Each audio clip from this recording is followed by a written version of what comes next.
That decision, Hesbon, if I can begin with you, that decision by the National Assembly, even as we wait for the Senate, do you agree with it?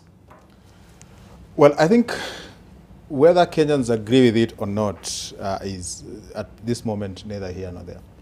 Because if you look at the engagements that Kenyans had or have had with the committee, the parliamentary committee, it speaks a lot about Kenyans. We make a lot of noise, but when it comes to engaging with issues, at national level, we are nowhere to be seen. I think there were like 2 or 3 groups that presented their memorandum, talking about, the illegality and the reservations that they have. And I think one of the, what I would consider a very substantive entity that talked about it, only called for a national prayer before they go to Haiti, which tells you that sometimes we make a lot of noise, but we don't address issues.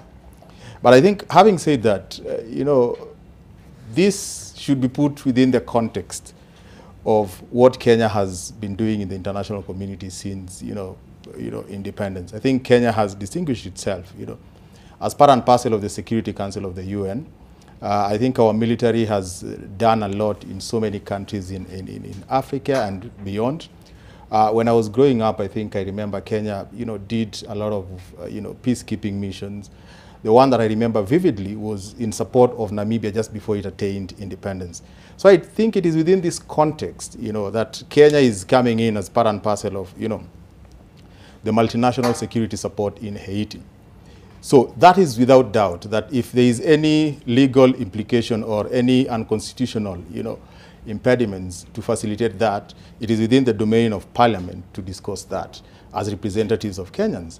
And to the extent that Kenyans didn't engage that much, I think members of Parliament are within their right, as people were elected, to exercise, the power of the people, to make a determination on that.